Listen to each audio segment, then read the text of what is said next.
¿Alguna vez te has preguntado qué pasaría si hablaras sin filtro, sin censura, sin tratar de sonar bien o correcto? ¿Y si eso, justamente eso, fuera la puerta de entrada a tu inconsciente?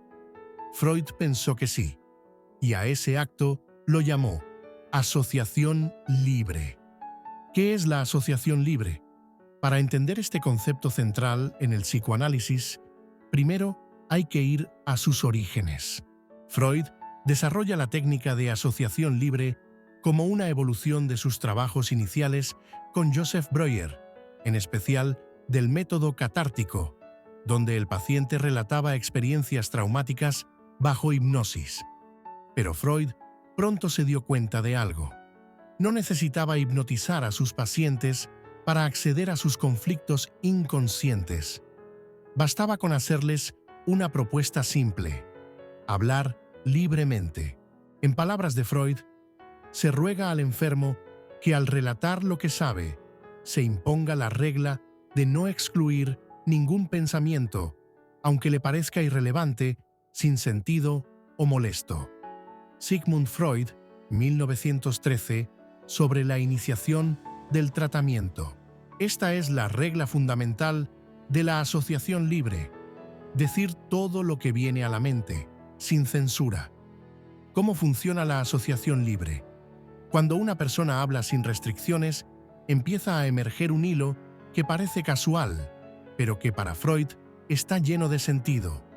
Cada palabra, cada desvío, cada olvido, cada repetición son pistas del inconsciente.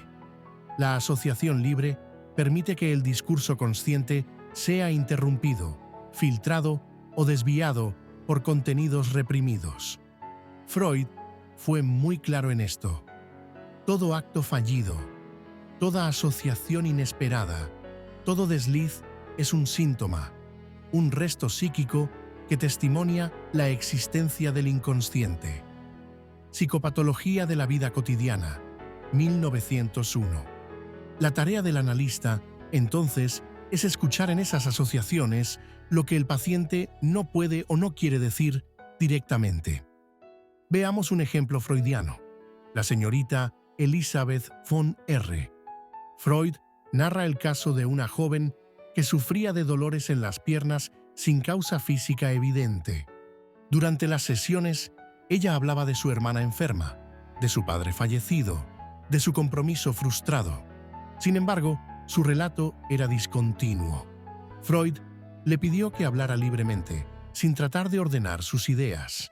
Así, la joven empezó a mencionar detalles aparentemente triviales: una caminata con su cuñado, una conversación al pie de la cama de su hermana, una emoción ambigua. Poco a poco, y gracias a la asociación libre, emergió un deseo inconsciente: amor hacia su cuñado, sentimiento que reprimía y que, al no poder expresarse, se convertía en síntoma físico.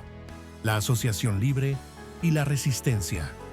Pero hablar libremente no es tan sencillo como parece.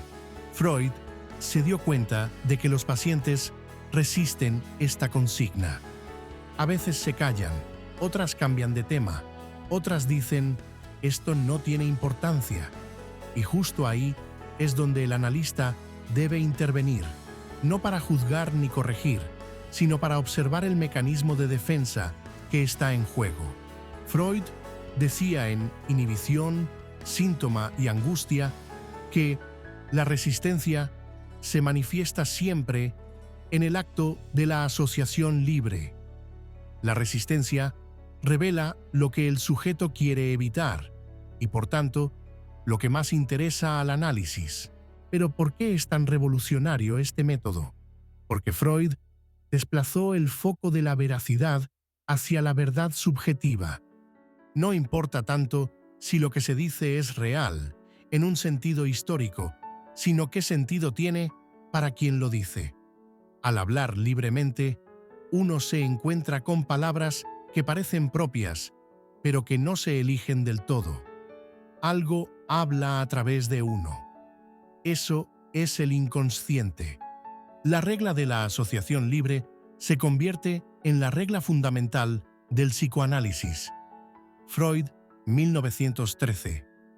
Esta regla desarma la racionalidad y permite que emerjan lapsus, recuerdos olvidados, deseos reprimidos, fantasías y, sobre todo, contradicciones internas. El lugar del analista. Freud también establece una regla complementaria para el analista: la atención flotante. Esto significa que el profesional no debe concentrarse en un punto específico, sino mantenerse abierto a cualquier detalle. Así como el paciente debe asociar libremente, el analista debe escuchar libremente. Debemos abstenernos de dirigir nuestra atención a cualquier cosa concreta y dejarla flotar lo más parejamente posible. Sigmund Freud, 1912. Esta simetría entre hablar sin censura y escuchar sin prejuicio es la base de la relación analítica. Importancia actual del concepto. Aunque han pasado más de 100 años desde que Freud introdujo la asociación libre, este concepto sigue siendo central en el psicoanálisis y en otras formas de psicoterapia. En un mundo donde estamos cada vez más controlados por algoritmos, rutinas, discursos impuestos, la posibilidad de decir lo que sea, sin filtro, sigue siendo un acto radical.